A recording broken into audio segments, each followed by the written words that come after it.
Welcome, dear viewers. You're still watching us on ERi-TV, presenting you the domestic and international news prepared for this session live from our headquarters in Asmara. I'm Hermela Gramay, inviting you to join us on our tonight's news broadcast. Let's start with the major headlines. Assessment meeting on educational progress.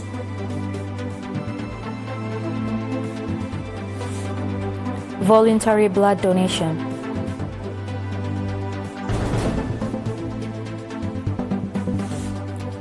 South Korea and Japan pledge to work with the US to deter North Korea's threats.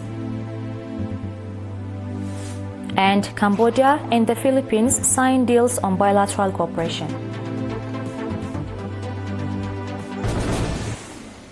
In your detailed domestic news, an assessment meeting on the progress of educational activities for the 2024 and 2025 academic year was conducted in Karen Subzone and Sabah region. The meeting was attended by supervisors, unit heads, directors, and other stakeholders. Indicating that encouraging progress has been achieved as a result of integrated efforts, Mr. Yosef Alba Mikael, head of the Education Office in the subzone, said notable improvements are being registered in the national examinations. Mr. Kuflay Anda Mikael, head of the Ministry of Education branch in Ansaba region, called on all concerned institutions and partners, particularly teachers, to strengthen their participation in promoting social justice and encouraging students to become more competitive in their education. Stressing that enhancing educational capacity should not be left to specific institutions alone, Mr. Rezana Araya, administrator of the subzone, called for reinforced contributions from all stakeholders. The participants conducted extensive discussions on the report presented and adopted various recommendations.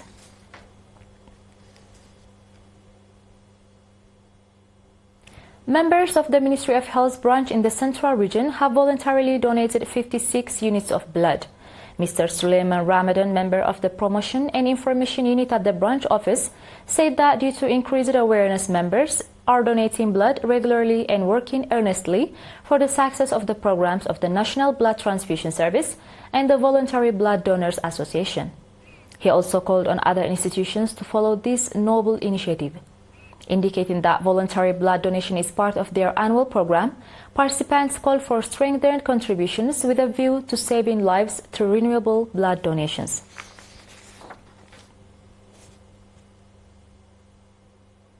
As part of efforts to accommodate more school-aged children, new classrooms have been constructed at Adhawsha Elementary School at a cost of 800,000 nakfa.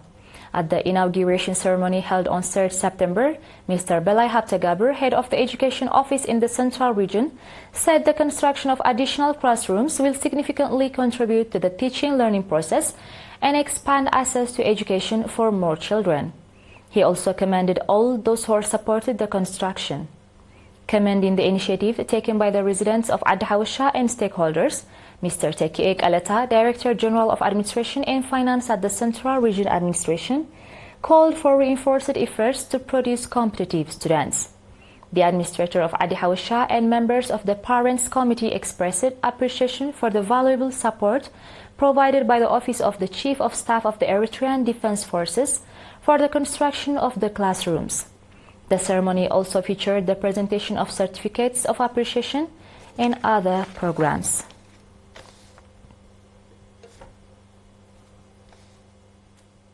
Dear viewers, do stay tuned for our international news right after the short break.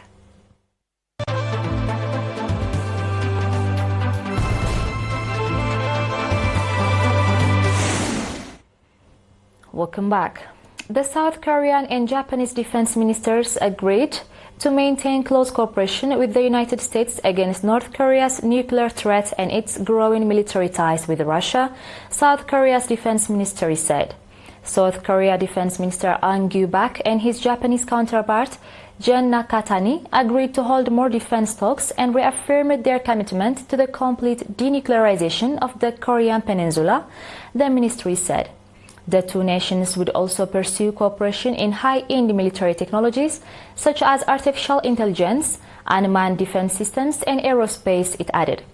South Korea, Japan, and the US will conduct annual defensive drills starting on September 15 to upgrade aerial, naval, and cyber operational capabilities against North Korea's nuclear and missile threats. This is the first official trip to South Korea by a Japanese defense minister since 2015 and comes amid rising geopolitical tensions in the region and after a show of force by China during a military parade last week attended by North Korea's leader.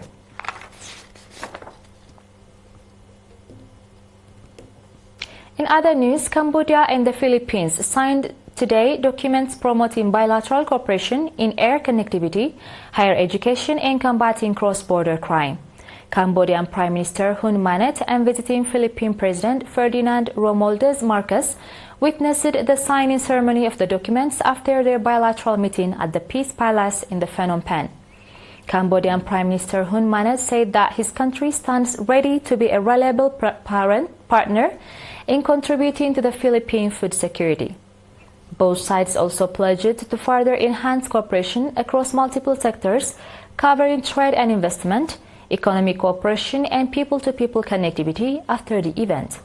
President Ferdinand Marcos arrived in Phnom Penh yesterday for a 3-day visit.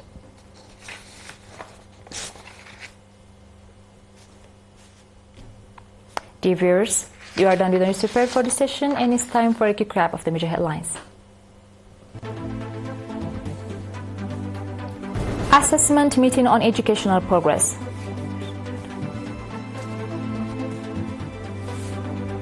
Voluntary blood donation.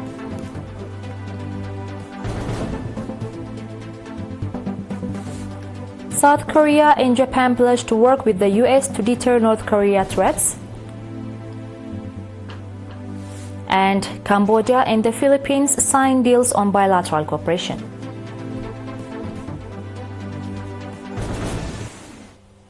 Ladies and gentlemen, that was all for tonight. Thank you for having us and have a blessed one.